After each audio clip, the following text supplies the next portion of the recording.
बहुत दिनों की बात है। एक शेर का बच्चा भेड़ियों के दल में जा मिला। वो उन्हीं की तरह बड़ा हुआ। उन्हीं की तरह वो उठता, बैठता, खाता पीता था। तभी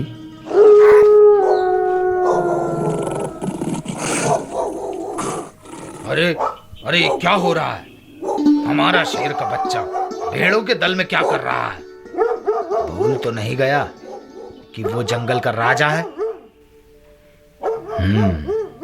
कुछ करना होगा। रुको, कहाँ जा रहे हो? भागो भागो भागो भागो भागो भागो भागो भागो, जल्दी भागो, शेर आ गया है। शेर? कहाँ है शेर? अरे वो देखो पहाड़ पर। क्या ये शेर है? ये तो मेरे ही जैसा दिखता है। ठीक पहचाना, तुम मेरी ही जाति के हो। अब एक बार तुम भी दहाड़ कर देखो। क्या मैं आपकी तरह दहाड़ सकता हूँ? हाँ मेरे बच्चे, क्यों नहीं? तुमने अपने आप को भुला दिया है। तुम जंगल के राजा होकर भी भेड़ियों के बीच में जाकर बैठे हो। दहाड़ो, तुम दहाड़ो, अपनी शक्ति को पहचानो।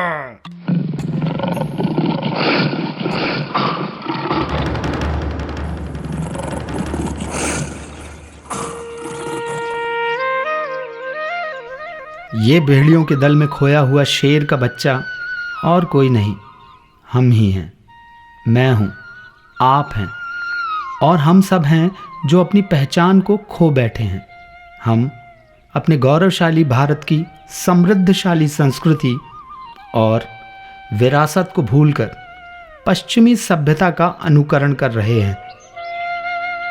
जिस देश की जयगाथा विश्व भर में गूंज रही थी, वो हमारा भारत देश युगों से विश्व के जगत गुरु के पद पर आसीन था। इतिहास कहता है कि विश्व का एक बड़ा हिस्सा जब अज्ञान के अंधकार में डूबा हुआ था, तब भारत में उच्चतम आध्यात्म के साथ साथ ज्ञान और विज्ञान का सूर्य दैदीप्यमान था। कैसा था हमारा भव्य भारत? आज उन गौरवपूर्ण गाथाओं की चिर स्मृति लेकर प्रस्तुत हुआ है प्रतिभा स्थली ज्ञानोदय विद्यापीठ।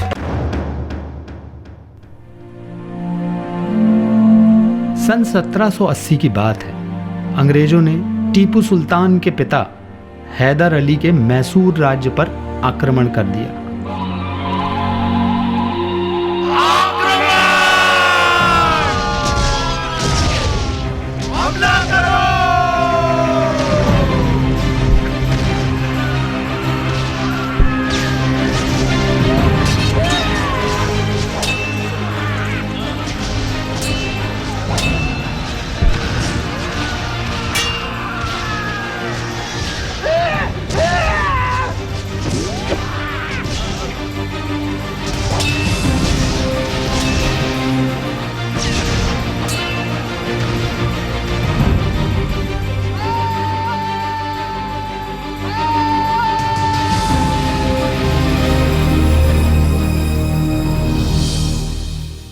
सुल्तान, अंग्रेज कर्नल कूट को बंदी बना लिया है। कर्नल कूट पकड़ा गया।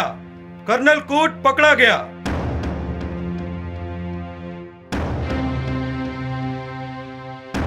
कर्नल कूट, तुमने हमारी मातृभूमि का अपमान किया है। इसकी सजा तुम्हें अवश्य मिलेगी। Please please forgive me, please forgive me, please. Colonel, तुमने अपने बदबख्त इरादों से मैसूर की सरजमी को नापाक किया है। हम तुम्हें सजाए मौत तो नहीं देंगे, लेकिन एक ऐसी सजा देंगे कि जीवन भर याद रखोगे। सैनिकों, कर्नल की नाक काट कर उसके ही हाथ में दे दी जाए और इसे घोड़े पर बिठाकर राज्य के बाहर छोड़ दिया जाए।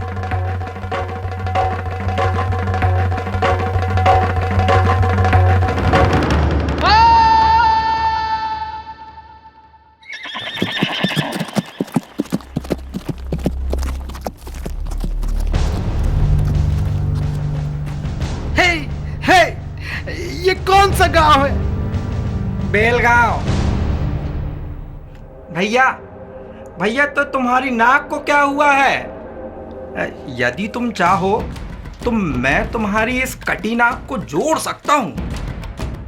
क्या तुम मेरी कटी हुई नाक को जोड़ सकता है? क्या कोई कटा हुआ अंग फिर से जुड़ सकता है? प्लीज बोलो। हाँ, क्यों नहीं। इसके लिए शल्य चिकित्सा करनी होगी।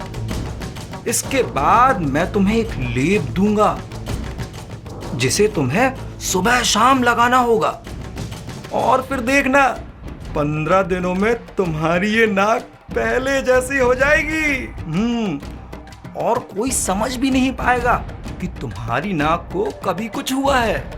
Please please help me please.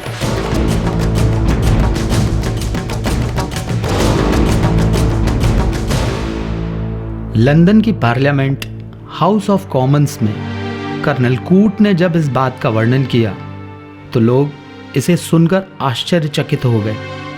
उनके लिए ये सब बिल्कुल ही नया था। और फिर इस सर्जरी को सीखने के लिए एक दल भारत भेजा गया। थॉमस क्रूसो और डॉक्टर ऑलिवट की डायरी के पन्ने इस बात के गवाह हैं कि उन्होंने प्लास्टिक सर्जरी, मधुमेह, हृदय विकार जैसे रोगों का उपचार, चेचक के टीके लगाने की कला, दांतों को निकालकर उसकी भराई और सफाई के कार्य जैसे अनेक चिकित्सा संबंधी छोटे बड़े कौशलों को भारत से निशुल्क प्राप्त किया। आज से हजारों वर्ष पूर्व महर्षि चरक और सुश्रुत जैसे महान चिकित्सक भारत में हुए, जिन्हें 1 लाख से अधिक प्रकार की दुर्लभ औषधियों का ज्ञान था। वे सफल गहन शल्य चिकित्साएं किया करते थे। यही नहीं, चिकित्सा के इस उन्नत ज्ञान के साथ भारतीय धातु विज्ञान के भी वे विशेषज्ञ थे।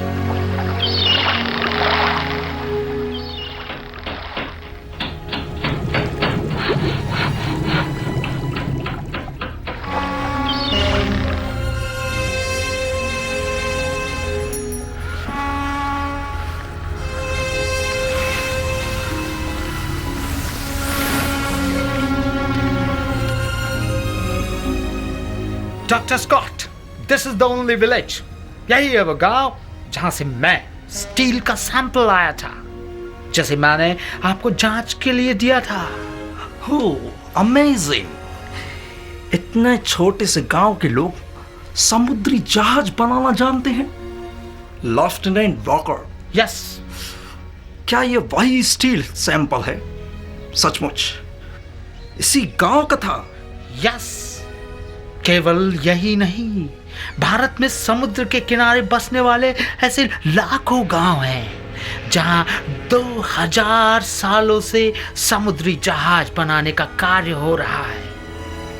अच्छा, मैंने जो स्टील का नमूना दिया था उसकी क्या रिपोर्ट आई है? मैंने उस स्टील को कई दिनों तक पानी में डुबो कर रखा, तब भी उसमें जंग नहीं लगी। ये स्टील हाई क्वालिटी का है। व्हाट? हाँ, जहाज तो क्या, सर्जरी के लिए यूज किए जाने वाले सभी इक्विपमेंट्स इससे तैयार किए जा सकते हैं। Really doctor Scott? Yes. Bharat के स्टील की बराबरी पूरे विश्व का स्टील भी नहीं कर सकता। That's why east India company के जितने भी जहाज दुनिया में चल रहे हैं वो भारत के ही स्टील के बने हुए हैं। मुझे तो ये कहने में कोई शर्म नहीं आती है डॉक्टर स्कॉट, हम अंग्रेज इतना अच्छा क्वालिटी का स्टील अभी भी नहीं बना पाए हैं डॉक्टर स्कॉट। हमें ऐसी बेजोड़ तकनीकी का ज्ञान था कि भारतीय कारीगर अपनी साधारण भट्टियों में 1400 डिग्री सेंटीग्रेड का तापमान आसानी से पैदा कर लिया करते थे। जितनी कीमत में अंग्रेज एक नया जहाज बनाते थे, उतने ही धन में भारतीय 4 नए उत्तम किस्म के जहाज बनाते थे। ये तो थी कहानी भारतीय पानी के जहाज़ों की। आइए अब सुने एक और सच्ची कहानी हवाई जहाज की।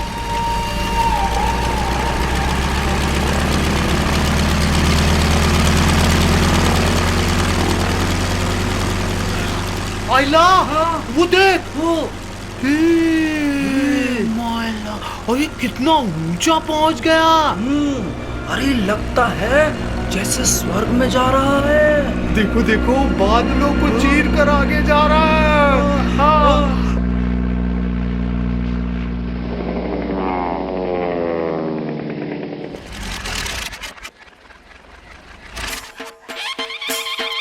बापू तलपदे की जय हो, बापू तलपदे की जय हो, बापू तलपदे की जय हो।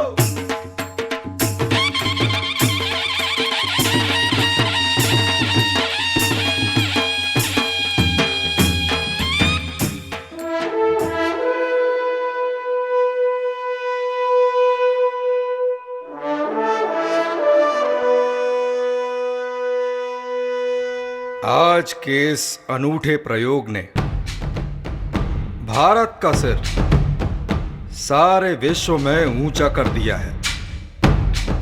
इसमें कोई संदेह नहीं है कि मुंबई राज्य का नाम भारत के इतिहास में स्वर्णिम अक्षरों में लिखा जाएगा।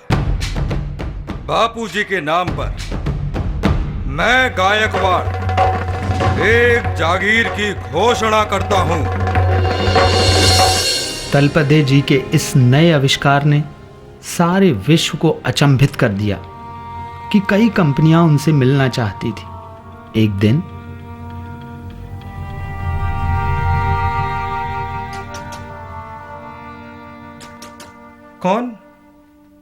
कौन है दरवाजे पर? सब we are from Ralli Brothers. हम इंग्लैंड के रैली ब्रदर्स कंपनी से आए हैं। आपके इस आविष्कार को हम सारी दुनिया के सामने लाना चाहते हैं। हमारी कंपनी आपके इस प्रयोग पर काफी पैसा लगा सकती है। इसलिए आप हमसे समझौता कर विमान की डिजाइन हमें दे दीजिए। अत्यंत सरल प्रकृति के तलपदे जी अंग्रेजों की इस चालाकी को समझ ना सके और उन्होंने विमान के जरूरी कागजात, विमान का डिजाइन, ड्राइंग और विमान का मॉडल सब कुछ रैली ब्रदर्स के हाथों में सौंप दिया, जो इंग्लैंड से होकर अमेरिका में राइट ब्रदर्स के पास पहुंचा दिया गया। और इस तरह विमान बनाने की खोज का सहरा राइट ब्रदर्स के सिर पर बांधा गया। बस फिर क्या था, दुनिया तो क्या, संपूर्ण भारत भी तलपदे जी के इस महान आविष्कार को जान ना पाया। एक और सत्य इतिहास के पन्नों में दबकर गुम हो गया। लेकिन इस सत्य को कौन ठुकरा पाएगा कि इसी भारत भूमि पर 1500 वर्ष पूर्व महर्षि भारद्वाज ने विमान शास्त्र की रचना की थी, जिसके 8 अध्यायों में विमान बनाने के 500 सिद्धांतों का विस्तार से वर्णन किया गया है, जिनके आधार पर ही तलपदे जी ने विमान का आविष्कार किया था। भारत आध्यात्मिक ज्ञान और विज्ञान का केंद्र ही नहीं, बल्कि सर्वश्रेष्ठ औद्योगिक और व्यापारिक देश था। भारतवासी सिर्फ निर्यात ही करते थे, आयात तो करते ही नहीं थे। यहाँ पर 36 प्रकार के उद्योग किए जाते थे। इन सब उद्योगों में भारत का कपड़ा उद्योग सर्वाधिक प्रसिद्ध था। जब यूरोपीय देश कपड़ा बनाना भी नहीं जानते थे, तब लगभग 3000 वर्षों से भारत में कपड़ों का उत्पादन होता था एवं उनका निर्यात अबाधित रूप से होता था। इसका एक नज़ारा आइए देखते हैं कलकत्ता के बाजार में।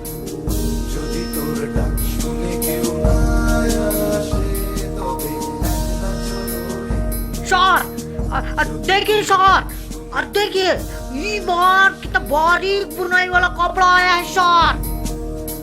Show me then. Oh, marvelous. ये कपड़ा कितना है? आप बोलेगा तो हम दिखाएगा सर। 15 मीटर कपड़ा होगा इसके अंदर और वजन 100 ग्राम से भी कम होगा। आप चाहे तो वजन करके देख लो। Oh my God. ओके, इसलिए तो रानिया कपड़ों की दीवानी है। वहाँ यूरोप में वो यहाँ के कपड़ों का इंतजार करती हैं। सर, ये कपड़ा इतना मुलायम कि एक छोटी अंगूठी से भी पूरा का पूरा थान निकाल सकता है। ओह माय गॉड, एक छोटी माचिस की डिब्बी में भी आप इसे रख सकते हैं। अनबिलीवेबल। लुक, सी, ये शॉल कैसा लग रहा है? वाह, ब्यूटीफुल। ऐसा ही एक शॉल मेरे पास वर्षों से है। मैं कंटिन्यू उसको यूज कर रहा हूँ, लेकिन उसकी क्वालिटी में कोई डिफरेंस नहीं है। मैंने पूरे यूरोप में प्रवास किया है, एक भी देश इस क्वालिटी का शॉल नहीं बना सकता। भारत का कपड़ा इनक्रेडिबल है। मुंह मांगा दाम देकर इसे खरीद लो। इस प्रकार भारतीय बुनकर हथकरघा से महीन कपड़ा बनाने में निपुण थे। वे स्वाश्रित होकर स्वावलंबी जीवन जीते थे। इसके साथ साथ यह भी सर्वविदित है कि प्राचीन काल से ही कृषि भारतीय अर्थव्यवस्था की रीढ़, आय का प्रमुख साधन और विकास की कुंजी रहा है। इसी से प्रभावित होकर ब्रिटिश सरकार ने सन 1817 में लॉर्ड मैकाले को प्रतिनिधि बनाकर भारत भेजा। एक दिन जब मैकाले एक गांव से गुजर रहे थे। हेलो, यही तुम क्या कर रहा है? सोने चांदी की मोहरों का ढेर? क्या कहीं से चोरी करके लाया तुम? चोरी? नहीं, चोरी तो पाप है। झूठ बोलता तुम। ऐसी कौन सी मेहनत करता तुम कि घर में सोने चांदी का ढेर लगा हुआ है, और तुम लोग उनको गिनने के बजाय तराजू से तौल रहे हो। साहब, हम मेहनत कश लोग हैं, और कोई कपड़ा बनाता है, कोई लकड़ी की नक्काशी करता है, तो कोई दिन रात खेतों में मेहनत करता है। इससे बनने वाली चीजें इतनी अनूठी होती हैं कि आप जैसे गोरे साहब इन वस्तुओं को महंगी कीमत देकर खरीद लेते हैं। ये सब उन्हीं का फल है। Okay, so you earn that much? हम इन्हें गिन नहीं सकते, इसलिए तराजू में तौलते हैं। Oh my God, this is a golden land.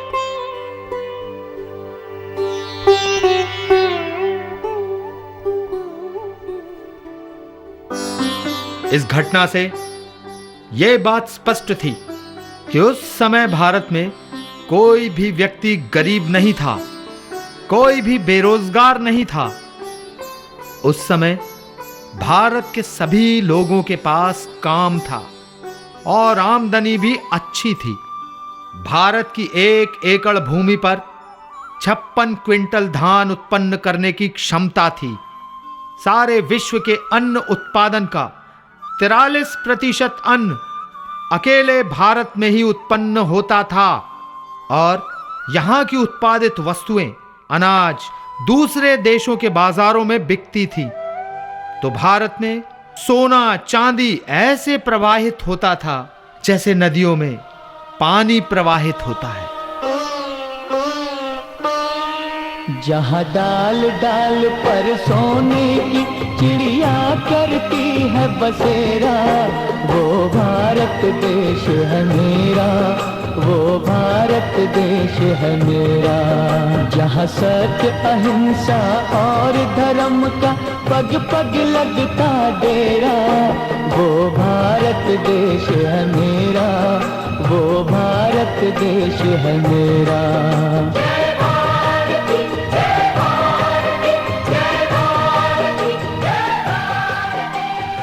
इस समृद्धशाली संपन्न अर्थव्यवस्था की आधारशिला थी भारत की आध्यात्मिक एवं प्राचीन गुरुकुल शिक्षा पद्धति।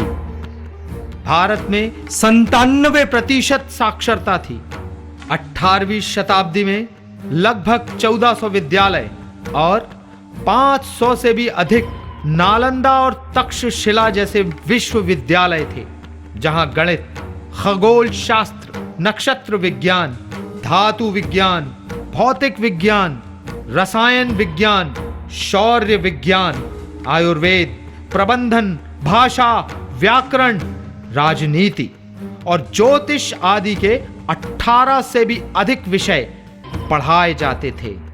यहां विद्याध्ययन का समय होता था सूर्योदय से सूर्यास्त तक।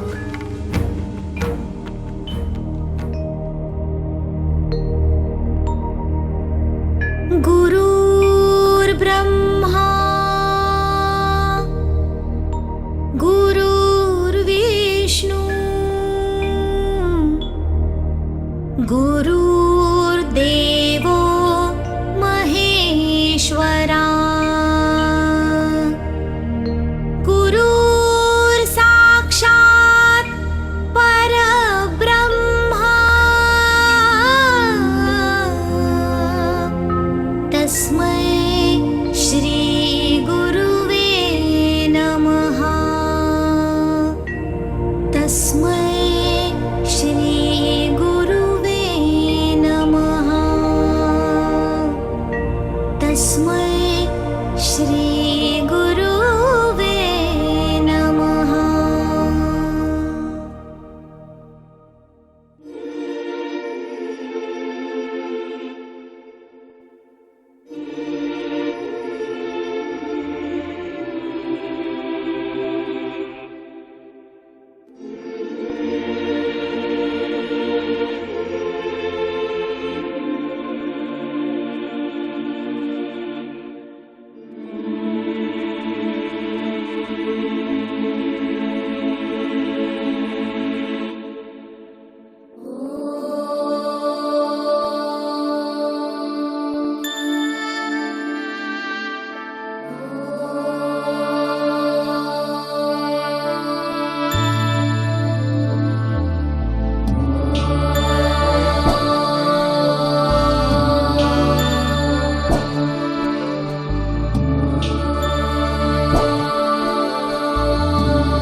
सर्वेषां स्वस्तिर्भवतु। सर्वेषां स्वस्तिर्भवतु।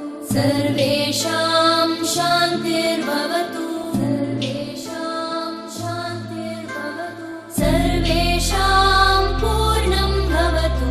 सर्वेषां पूर्णं भवतु। सर्वेषां मङ्गलं भवतु। सर्वेषां मङ्गलं भवतु।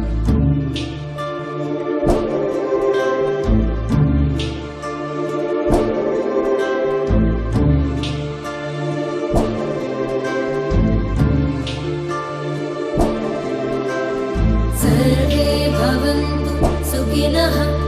सर्वे सन्तु निरामयाः।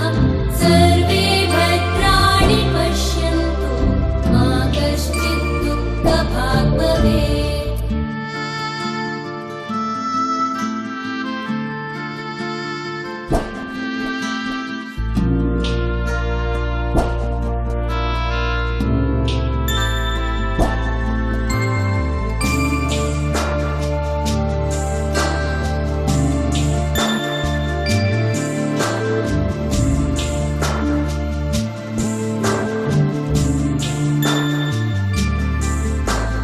सर्वेषां स्वस्तिर्भवतु सर्वेषां स्वस्तिर्भवतु सर्वेषां शान्तिर्भवतु सर्वेषां शान्तिर्भवतु सर्वेषां पूर्णं भवतु सर्वेषां पूर्णं भवतु सर्वेषां मङ्गलं भवतु सर्वेषां मङ्गलं भवतु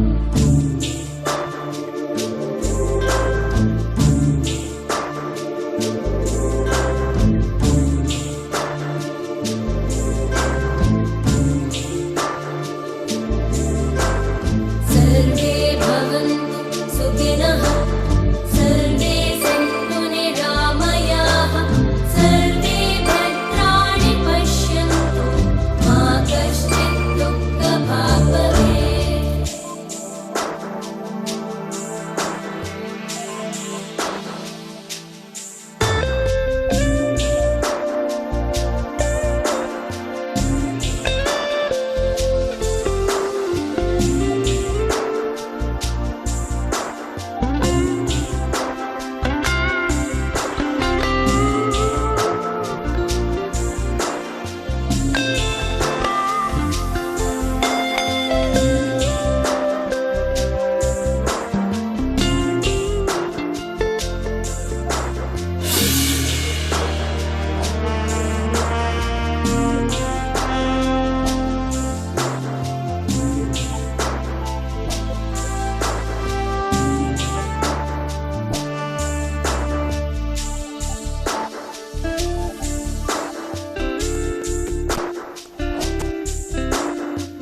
सर्वेषां स्वस्तिर्भवतु सर्वेषां स्वस्तिर्भवतु सर्वेषां शान्तिर्भवतु सर्वेषां शान्तिर्भवतु सर्वेषां पूर्णं भवतु सर्वेषां पूर्णं भवतु सर्वेषां मङ्गलं भवतु सर्वेषां मङ्गलं भवतु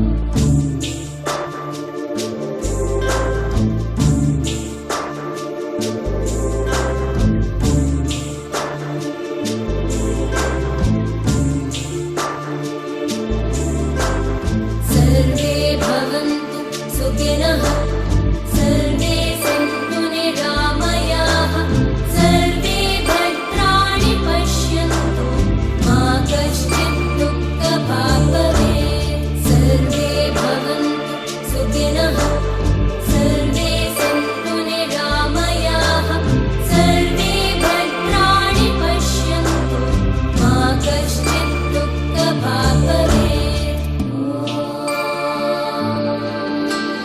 शान्ति शान्ति शान्ति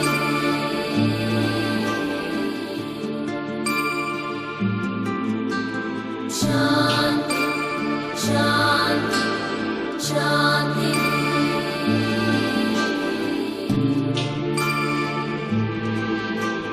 शान्ति शान्ति शान्ति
इस प्रकार एक सुनियोजित षड्यंत्र के द्वारा भारत देश के मेरुदंड समान भारतीय आध्यात्मिक व सांस्कृतिक परंपरा एवं शिक्षा पद्धति को ध्वस्त कर दिया गया।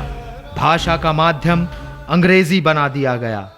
इसी के साथ शुरू हुआ भारत के विनाश का तांडव।